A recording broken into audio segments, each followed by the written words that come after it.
Good morning. We are reading The Last Vampire, Red Dice. And for those of you interested, the full version of the first book, Last Vampire, is on my channel, YouTube. And today, I'm work hard at putting up Black Blood, for those of you who didn't see that one. So, let's continue reading Red Dice. Alright, here we go. Lenny. Now that we're on a first name basis, think of another way for us to escape the escorts. He struggles. There isn't one. This job has the highest security imaginable. They'll open fire if I try to get away from them. Those were the orders. Yes. Under no circumstances were you to be allowed to escape. I pondered this. They must know me even better than Lenny thinks. How's that possible? Have I left that much evidence behind? I think of the Colosseum, the necks I broke, the javelins I threw. It's possible, I suppose. I'm going to escape, I tell Lenny, picking up the drop machine gun and shotgun from the front seats. I also yank a flak jacket off one of the men. One way or the other. They'll open fire, Lenny protests. Let them. I take ammunition from both weapons, from the unconscious men. I gesture to Joel, who is sitting, getting adjusted to his vampire senses. He's staring around the interior of the van as if he's stoned. Put on one of those flak jackets, I tell him. Does there have to be shooting, he asks. There will be a lot of shooting, I speak to Lenny. What's the top speed of this van? 80 miles an hour, I groan. I need a cop car.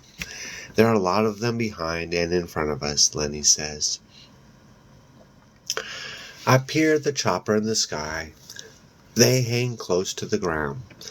They're heavily armed, Lenny says. They won't let you escape. I climb in the front seat beside him, shoving the men aside. The flak jacket is a little large on me. You think I should surrender? Yes, he adds quickly. That's just my opinion. You just follow my orders if you want to live. I stay studying the cruisers in front. In back, 16 altogether, 2 officers in each. I know. Plus, there are at least 3 unmarked cars, FBI agents. It continues to amaze me how quickly they took Joel into custody. They hardly gave him a chance to speak. I call back to him. Come up here. We're going to switch vehicles in a few minutes. Joel pokes his head close to my shoulder, flak jacket in place. The chopper is a problem, he says. It doesn't matter how good a driver you are or how many cop cars you disable. It'll stay with us, lighting us up. Maybe.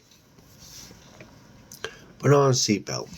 I brace a foot on the dashboard and point to an approaching alley. There, Lenny. I want you to take a hard left. Floor it as soon as you come out of the turn. Lenny sweats. Okay. I start to hand Joel Lenny's revolver. Don't be afraid to cover my back. I pause and catch his eye. You are on my side, aren't you? Joel hesitates. I won't kill anybody. Will you try to kill me? No. I give him the revolver. All right. The alley closes. Get ready, Lenny. No tricks. Just put as much distance between us and the procession as you can. Lenny veers to the left. The alley is narrow. The van shoots through it at high speed, knocking over garbage cans and crates. The response from the cops is immediate. Half the cars jam into the alley in pursuit, but half is better than all. And locked in behind us as they are, The cops can't fire at us so easily. Unfortunately, the alley crosses several streets. Fortunately, it's midnight, almost no traffic. At first, we're lucky, but we lose 2 police cars to a collision.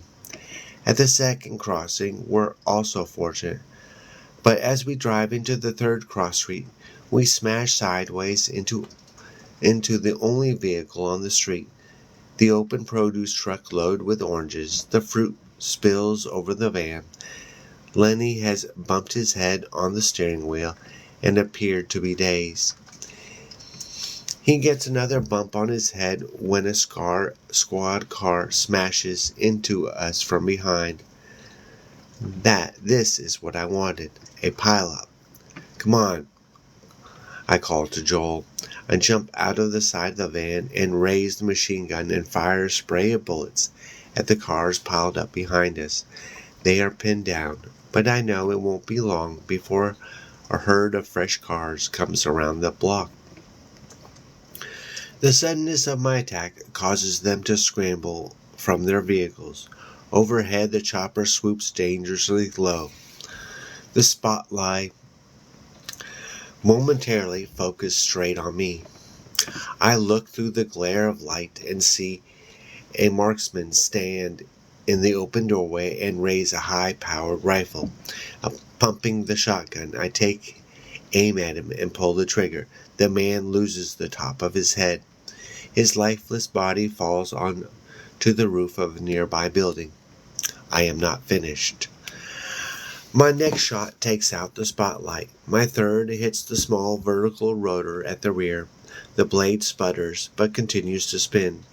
Pumping the shotgun, I put another round in it, and this time the propeller dies. It is the vertical rotor that prevents the fuselage rotation and also provides rudder control. In other words, it gives stability to the helicopter. Immediately, the flying machine veers out of control. To the corner of the watching police officers, it crash lands in the midst of their line of cars. The explosion is violent, crushing several officers, setting few ablaze. I used the distraction to reach in and pull Joel out of the van. We run down the block faster than any human could. All this has happened in 10 seconds. So far, not a single shot has been fired at us. A second line of cop cars comes around the block. I jump into the middle of the street and pour 2 shotgun rounds into the window of the first one, killing both officers inside. The vehicle loses control and crashes into a parked car. The police cars behind it slam on their brakes. A spray of bullets from my machine gun makes them scramble out of their vehicles in search of cover. I run toward the second car, shielding Joel with my body. To the police, I know my movements appear as nothing more than a blur. They can't get a lock on me. Nevertheless, they do open fire, and a hail of bullets flies around me. My flak jacket takes several rounds, causing no damage, but one bullet catches me in the leg above the left knee, and I stumble, although I don't fall. Another shot hits me in my right upper arm. Somehow, I reach the second police car and shove Joel inside. I want to drive. I am bleeding, and the pain is intense, but I am too much of a hurry to acknowledge it. Keep your head down. I snap at Joel as I throw the car in gear, peeling out. We are treated to another shower of bullets. I take my own advice and duck, but the front rear windshield shatters. Glass pellets litter my long blonde hair. It will take a special brand of shampoo to get them out. We escape, but we are a marked couple in a highly visible car.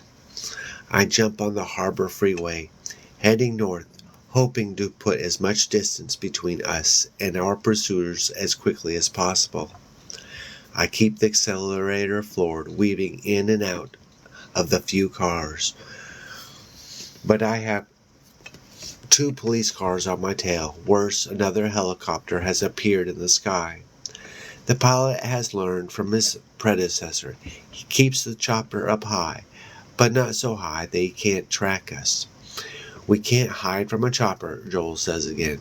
This is a big city, I reply. There are many places to hide. He sees I am bloody. How bad are your injuries? It's an interesting question, because already, in the space of a few minutes, they have completely healed. Yaksha's blood. It's an amazing potion. I'm all right, I say. Are you injured? No, he pauses. How many men have died since this started? At least 10. Try not to count. Is that what you did after 5,000 years? You stopped counting?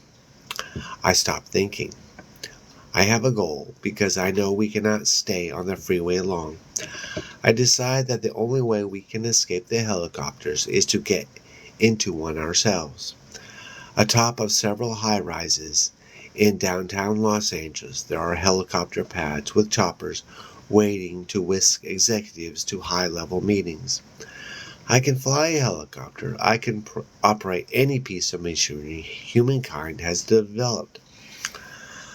I exit the freeway on 3rd Street. By now I have 10 black and whites on my tail, coming down the off-ramp. I see several cop cars struggling to block the road in front of me. Switching to the wrong side of the street, I bypass them and head east in the direction of the tallest building.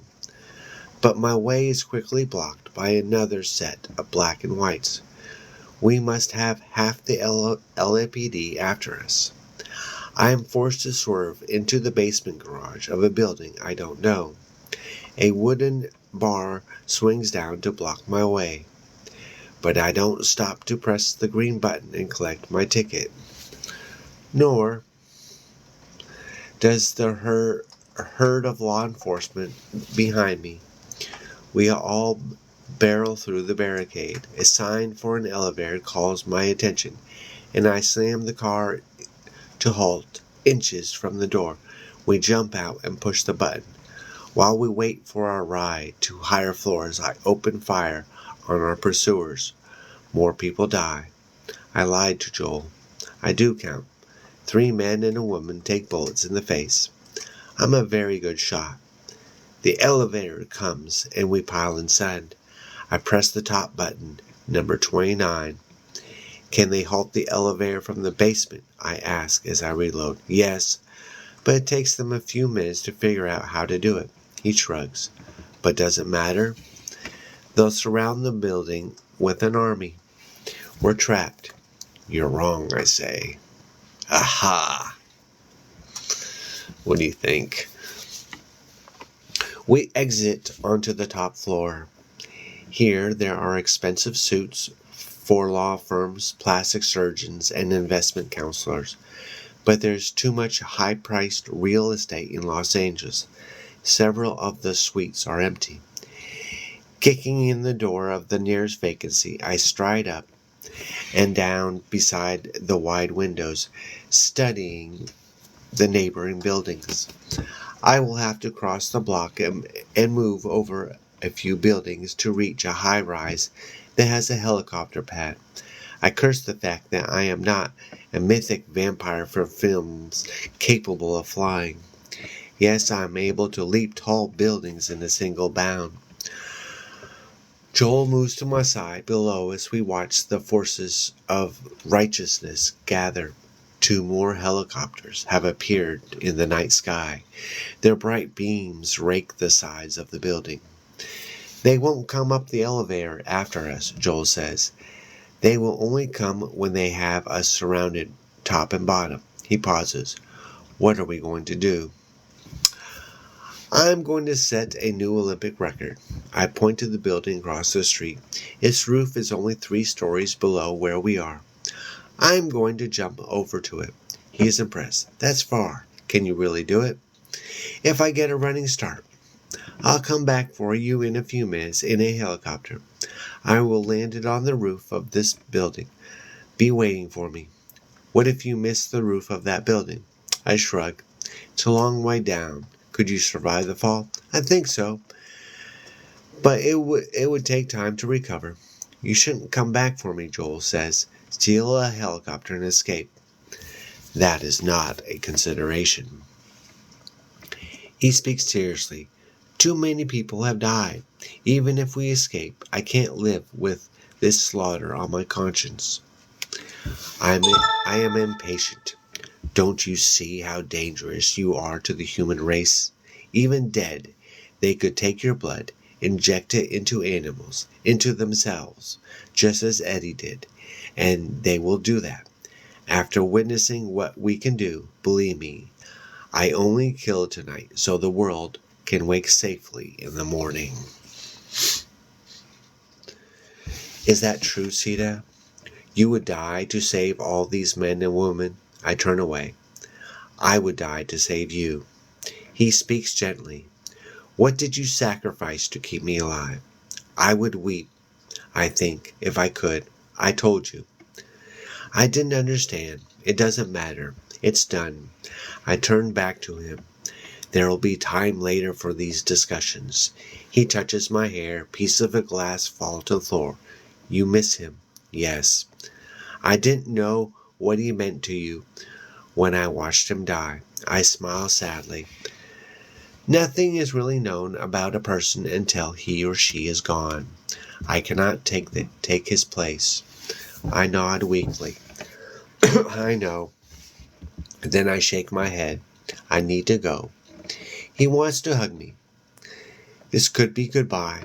It's not over yet. Okay. So do you think she's going to be able to jump to the nearest building?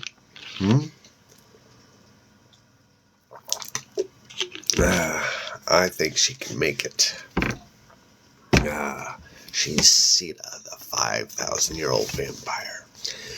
Before launching my daring leap, I kick out the window that blocks my way.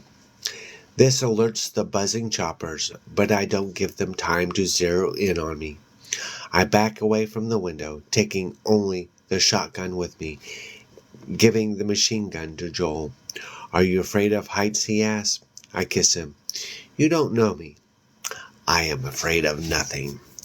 Taking a deep breath, I begin my hard approach. I can accelerate sharply and be at full speed in less than 10 strides. My balance and ability to judge distance are flawless. I hit the shattered bottom edge of the window perfectly, and all at once I am airborne. The flight across the gap between the building is breathtaking even for me. It seems as if I'll float forever, moving horizontally in defiance of gravity. The searchlights on the helicopters are too slow to catch me. I soar in darkness, a huge bat the cool air on my face. Below, the tiny figures raise their heads skyward, blinking at the impossible. I almost laugh.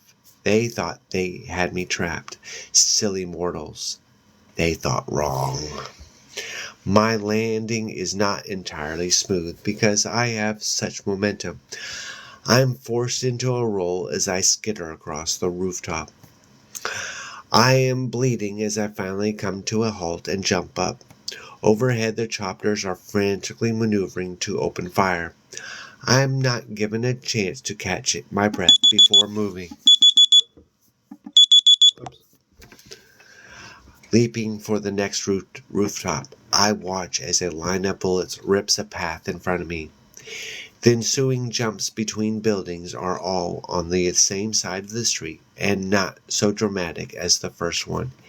Yet the last leap to the skyscraper with the helicopter pad is to be the most dramatic of all, because I cannot jump to the top of the building 20 stories up.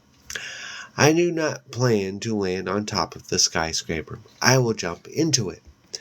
Through its wall of windows, I only hope that I don't hit the steel and concrete between the floors. Once again, the choppers approach, their machine guns blasting. Once again, I take a running start. The windows of the skyscraper rush toward me like a hard black wall. An instant before contact, I lean back and kick out with my feet. My timing is perfect. The glass shatters around the lower part of my body, sparing my face and arms. Unfortunately, I land awkwardly on a row of secretarial desks. The shock is incredible, even for me. Coming to a halt in a pile of ruined PCs and paperclips, I lie still for a whole minute, trying to catch my breath. I am now covered with blood from head to toe, yet even as I grimace in pain, my flesh wounds begin to close, and my broken bones begin to mend. I have company on the outside. One of the helicopter pilots has taken it upon himself to come level with the hole. I've punched into the side of the skyscrapers. The chopper floats just outside the shattered window, scanning the office with its bright searchlight. There are 3 men, including the pilot, aboard the craft. Peering through the wreckage, I notice that the machine gunner has an itchy finger. I think to myself, how much more I would prefer to have a police chopper than a civilian one, but the pilot is not reckless. He keeps the chopper constantly moving a little from side to side. For me to try to leap onto it would be risky.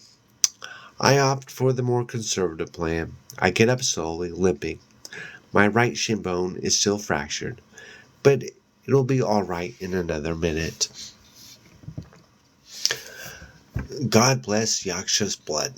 Ducking behind the desk, the beam from the searchlight stretching long, stark shadows the office. I move away from the broken window. The helicopter swoops into a narrow arc, sometimes onto the far side of the hole, sometimes closer to where I'm hidden. The windows are tinted. It's easier for me to follow their movements than for them to follow mine, unless their light were to hit me directly. Yet they seem obsessed with the space just beyond the hole. They must feel that I am in the wreckage somewhere near it, injured and dying. Come to me, baby, I whisper. On the third swing toward my side, I punch out the window in front of me and open fire, taking out the machine gunner first. I don't like his looks. The searchlight goes next. I take aim on the fuel tank. As I said, I enjoy fireworks, wicked explosions. When I pull the trigger on the shotgun, the chopper detonates in a huge fireball. The pilot screams, the flames engulfing his body. The other man is blown out of the side door in pieces. The life goes out of the machine, and it sinks to the ground. Far below, I hear people crying. Far above to my right, I hear the other 2 helicopters veer away. They have lost enthusiasm for the fight. On the way to the elevator, I pass a custodian. He hardly looks up, despite my blood and artillery.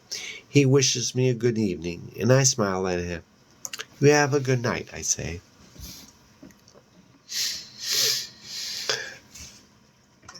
There it is, not hard to find a private access ladder onto the roof. No, not 1 but 2 helicopters wait to fly us to freedom. Both are jet-powered, and I am pleased. They will at least be as fast as the cops' choppers, if not faster. Unfortunately, there's a security guard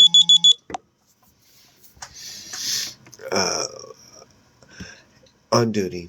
An old guy, obviously working the night shift to supplement a meager retirement. He takes one look at me and hurries over. He has a handgun but doesn't draw it. His glasses are remarkably thick. He squints through the lenses as he looks me up and down. Are you a cop? He asks. I don't have the heart to lie to him. No, I'm the bad guy. I'm the one who just blew that chopper out of the sky. He is awestruck. I watch you jumping from building to building. How'd you do that? Steroids? He slaps his legs. I knew it. the drugs young people are taking these days. What do you want? One of those choppers? I point my shotgun at him. Yes. Please give me the keys. I don't want to have to kill you. He quickly raises his hands. You don't have to do that. The keys are in the ignition. Do you know how to fly a helicopter? I turn my weapon aside. Yes. I've been taking lessons. Don't worry about me. He walks me to the closest chopper. A Bell 230.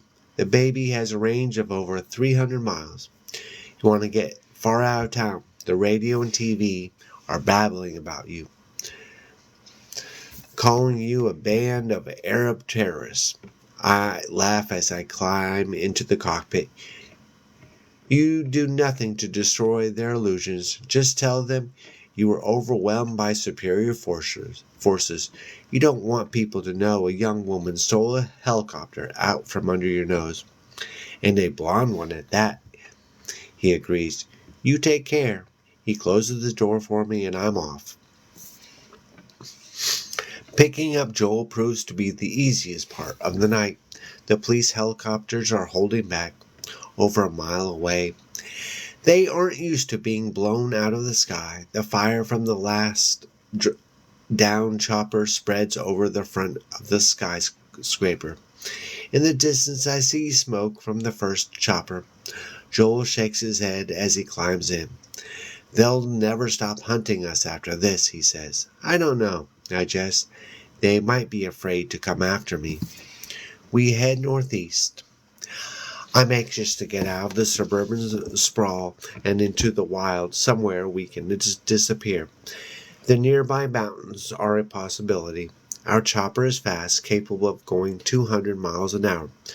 To my surprise, the police helicopters don't really pursue us. It's not just because we're faster than they are. In fact, I have to question.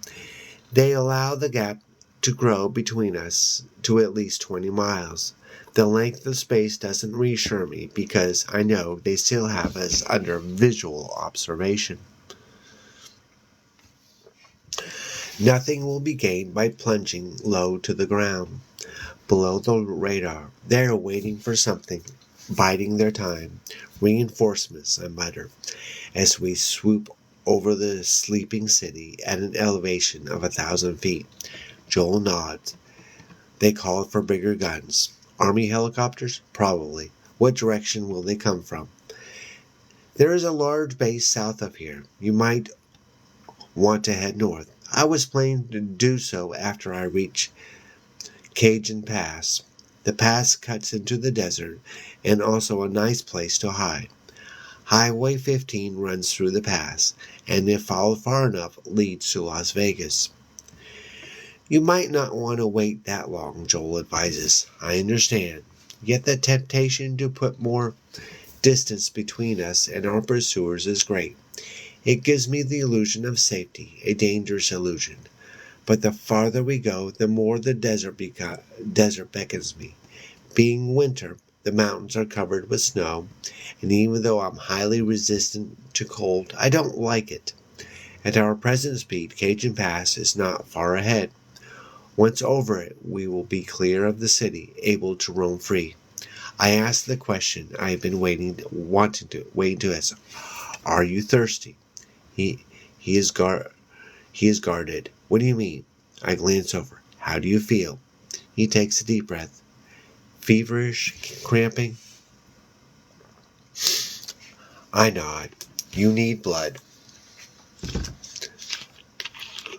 He needs blood.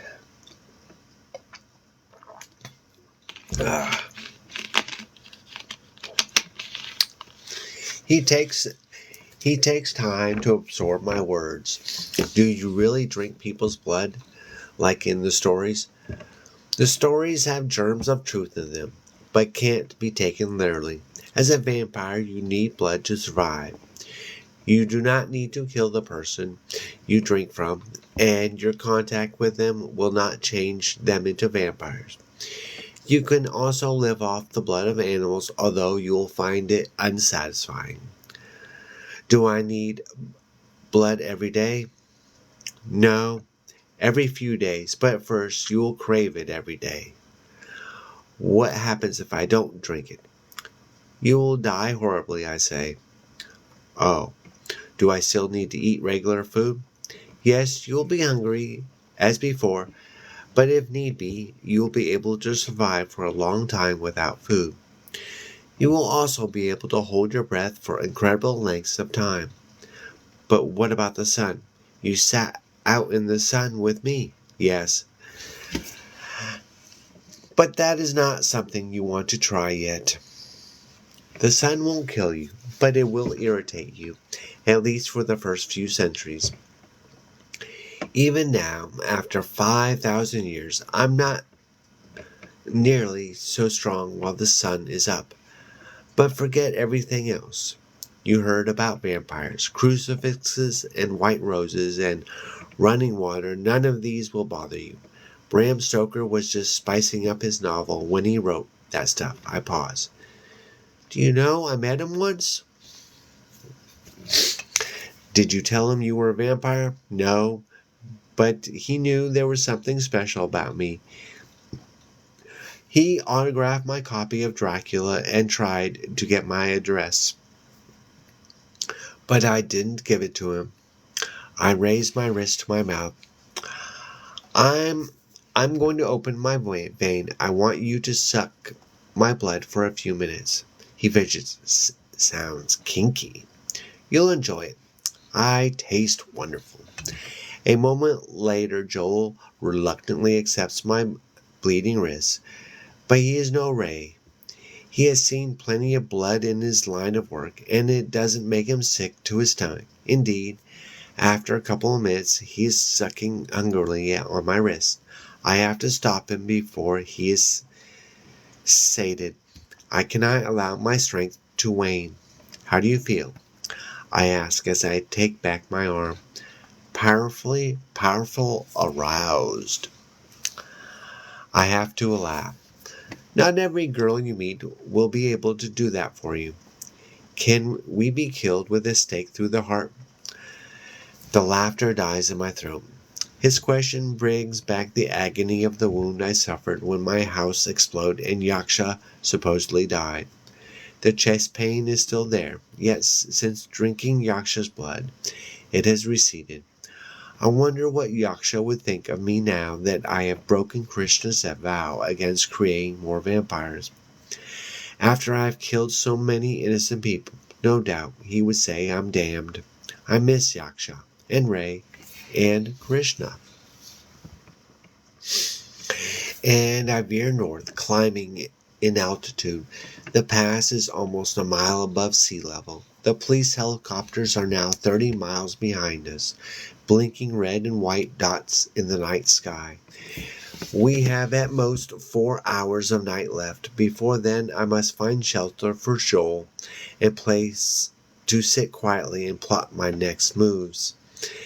Scanning left and right, I considered dumping the helicopter. The cliffs of the pass offer more hiding places than the desert will. Yet I don't want to set down so soon. Another idea has come to me, one that may throw our pursuers off. What if I were to crash the helicopter into a lake? It would sink and hopefully leave no sign behind. The plan is a good one. Fuel dictates I choose the closest lake, Big Bear or Arrowhead. But once again, I resist heading into the snowy mountains. As a newborn, Joel will not fare well there. I remember how sensitive I was to the cold after Yaksha changed me. Vampire serpents, the offspring of Yakshinis, we prefer warmth.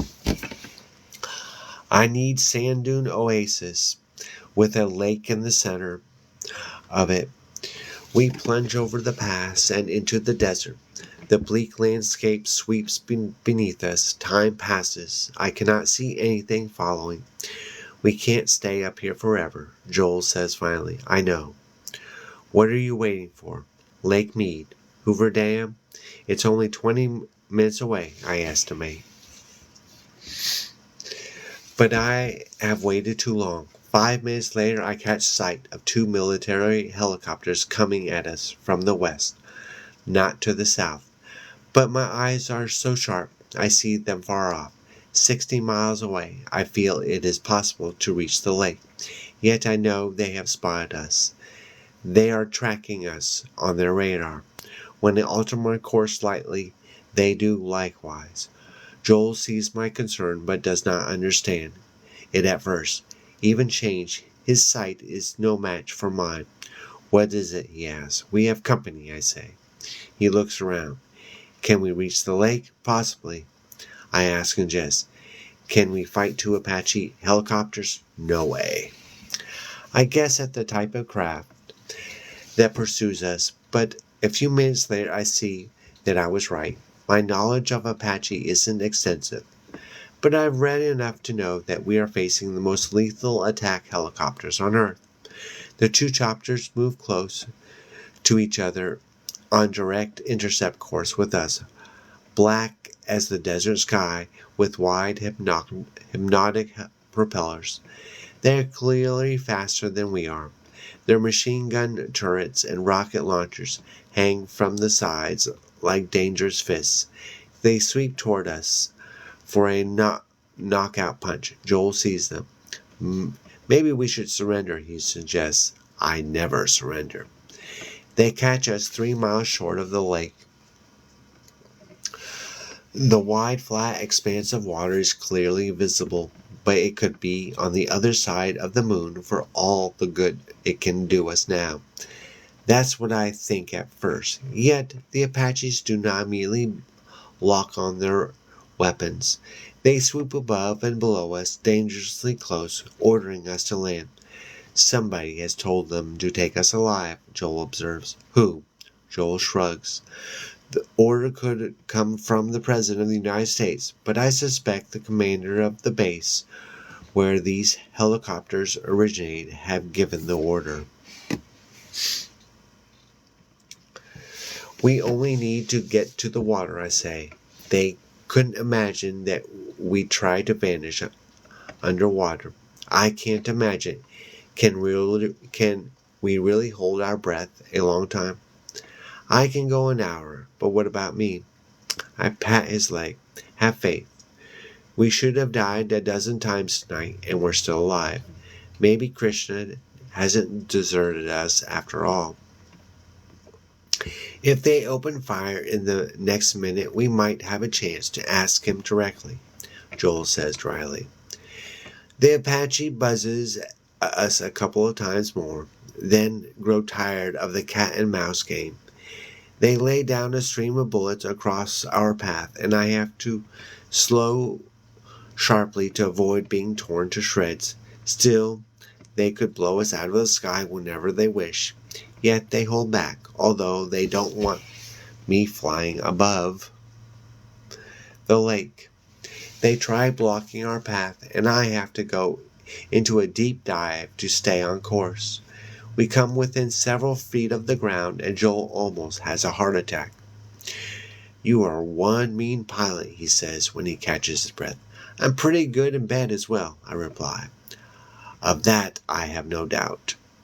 These military men are not like the LAPD. They expect their orders to be obeyed. They may have instructions to take me alive, but they also have orders to prevent us from escaping. A quarter-mile from the water, they open fire with surgical precision, and suddenly our motor blades are not 100% intact. One copter falters in the air but stays up. The noise above us is deafening. Yes, I continue on toward the lake. I have no choice. Get ready to jump, I tell Joel. I'm not leaving till you leave. Nice line. But you have to jump as soon as we cross over the water. Swim for the far shore, not near one. Stay underwater as long as possible. Joel hesitates. I don't know how to swim. What? I said I don't know how to swim. I can't believe it. Why didn't you tell me that earlier? I didn't know what you had planned. You didn't tell me, Joel. Sita. I pound the chopper dashboard. Damn. Well, you're going to have to learn how to swim. You're a vampire. All vampires can swim. Says who? Says me. And I'm the only authority on the subject. Now stop arguing with me and prepare to jump. You jump with me. No. I have to wait until they fire their lethal blow. The way they'll think I'm dead. That's crazy. You will be dead. Shut up and crack your door slightly. When you reach for the far shore, run into the hills and hide. I'll find you. I can hear a vampire breathing 10 miles away. The Apaches are still determined to prevent us from reaching the water. One swoops overhead, drops itself literally into our path. I have to go into another steep dive to avoid it, which is easy to do because the craft is ready to crash anyway. The water is only 100 yards away. The Apache behind us opens fire. They mimic my earlier strategy. They blow off our tail rotor. I immediately lose control. We spin madly to the left, yet the water is suddenly below us. I jump. I scream at Joel. He casts me one last glance, his expression curiously sad. Then he is gone. Pulling back hard on the steering bar, I try to gain altitude, partly to distract them from Joel, partly to stay alive. It is my hope they didn't see him jump. My chopper swims further out over the water. A mile away, I see Hoover Dam. There's no way I can make it that far. The chopper bucks like a hyperactive horse on speed. Cracking my door, I take hold of the shotgun and blast at one of the Apaches as it swings nearby. I hit the top blades, but those suckers are tough. The military chopper banks sharply. Then the two helicopters regroup, hovering behind me, twin hornets studying a wounded butterfly. Over my shoulder, I see one pilot nod to his gunner. The man reaches for a fresh set of controls, no doubt the firing mechanism for the rockets. As I throw my door open wide, an orange tongue of flames leaps out from the side of the Apache. My reflexes are fast, blinding by human standards, but even I cannot outrun a missile. I am barely free of my seat when the rocket hits. My chopper vaporizes in midair. The shock from the explosion hits with the power of an iron fist. A fragment of burning metal cuts into my skull above my hairline, sending waves of searing pain through my whole system. I topple like a helicopter without stabilizing propeller. Blood pours over my face, and I am blinded. I do not see the cold water of the lake approaching, but I feel it when it slaps my broken side. The molten shrapnel in my head shudders as it contacts the dark liquid. A burst of steam almost causes my skull to explode. I feel myself spiraling down into the forsaken abyss. Consciousness flickers in and out. The lake is bottomless. My soul is empty as dice without numbers. As I start to black out, I wish that I didn't have to die this way, without Krishna's grace. How I would have loved to see him on the other side, his divine blue eyes. God forgive me, how I love him. Okay. So, that was chapter 1. And Monday, we will start on chapter 2. And once again, I'm just going to let everyone know that book 1 is on my YouTube channel, and today I'm going to start uploading book too. And for those of you who are interested, I am the author of Vampire Juice, a YA horror mystery adventure with vampires and a little bit of teen romance. Puppy love, if you will. Here's my book synopsis. Amanda and Sean stumble upon a mysterious can of juice while searching for Halloween costumes at a local store. Despite being kicked out by the sales clerk, they become obsessed with uncovering the truth behind the strange drink. With the help from some local bullies, they sneak back into the store through a crypt in the graveyard, only to find themselves in the midst of a spine-chilling adventure. My link is in the bio. Thanks for watching, and we will continue reading Red Dice on Monday. Thanks for watching.